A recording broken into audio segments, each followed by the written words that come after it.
Court का काम है, क्योंकि वो जो भी आदेश होता है, एसटीएफ में इसकी एफआईआर थी और एसटीएफ ने पूरी जांच करने के बाद एक मेरे समक्ष प्रस्तुत की थी, पूरी रिपोर्ट प्रस्तुत की थी। उसका सम्यक परिशीलन किया गया, उस पर लीगल ओपिनियन ली गई और ये बिल्कुल विशुद्ध एक न्यायिक प्रक्रिया है जो डिस्ट्रिक्ट मजिस्ट्रेट करता है, उसी के तहत ये कार्रवाई की गई है। क्या उसमें एक यशपाल तोमर नाम के गैंगस्टर के खिलाफ ये प्रकरण आया था।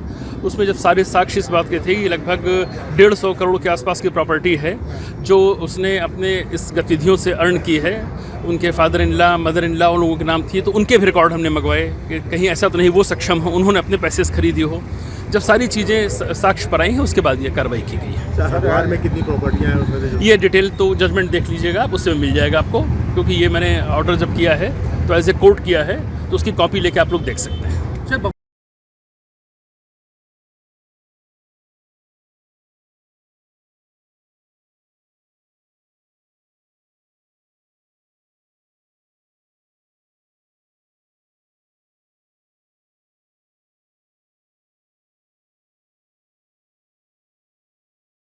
कोर्ट का काम है, क्योंकि वो जो भी आदेश होता है, एसटीएफ में इसकी एफआईआर थी और एसटीएफ ने पूरी जांच करने के बाद एक मेरे समक्ष प्रस्तुत की थी, पूरी रिपोर्ट प्रस्तुत की थी। उसका सम्यक परिशीलन किया गया, उस पर लीगल ओपिनियन ली गई और ये बिल्कुल विशुद्ध एक न्यायिक प्रक्रिया है जो डिस्ट्रिक्ट मजिस्ट्रेट करता है, उसी के तहत ये कार्रवाई की गई है। क्या उसमें एक यशपाल तोमर नाम के गैंगस्टर के खिलाफ ये प्रकरण आया था। उसमें जब सारे साक्ष्य इस बात के थे कि लगभग 150 करोड़ के आसपास की प्रॉपर्टी है जो उसने अपने इस गतिविधियों से अर्न की है।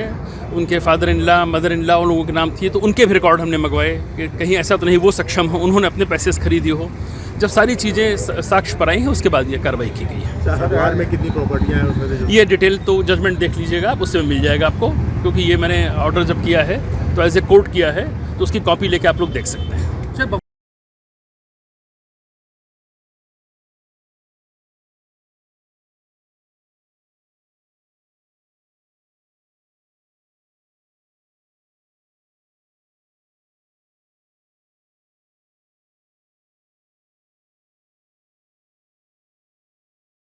कोर्ट का काम है, क्योंकि वो जो भी आदेश होता है, एसटीएफ में इसकी एफआईआर थी और एसटीएफ ने पूरी जांच करने के बाद एक मेरे समक्ष प्रस्तुत की थी, पूरी रिपोर्ट प्रस्तुत की थी। उसका सम्यक परिशीलन किया गया, उस पर लीगल ओपिनियन ली गई और ये बिल्कुल विशुद्ध एक न्यायिक प्रक्रिया है जो डिस्ट्रिक्ट मजिस्ट्रेट करता है, उसी के तहत ये कार्रवाई की गई है। क्या उसमें एक यशपाल तोमर नाम के गैंगस्टर के खिलाफ ये प्रकरण आया था।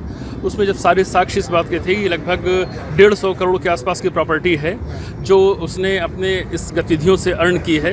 उनके father in law, mother in law उन लोगों के नाम थी, तो उनके भी रिकॉर्ड हमने मंगवाए कि कहीं ऐसा तो नहीं वो सक्षम हो, उन्होंने अपने पैसे से खरीदी हो। जब सारी चीज़ें साक्ष्य पर आई हैं, उसके बाद ये कार्रवाई की गई है। बिहार में कितनी प्रॉपर्टियाँ हैं उसमें? ये डिटेल तो जजमेंट देख लीजिएगा आप, उससे मिल जाएगा आपको, क्योंकि ये मैंने ऑर्डर जब किया है तो एज ए कोर्ट किया है, तो उसकी कॉपी लेके आप लोग देख सकते हैं।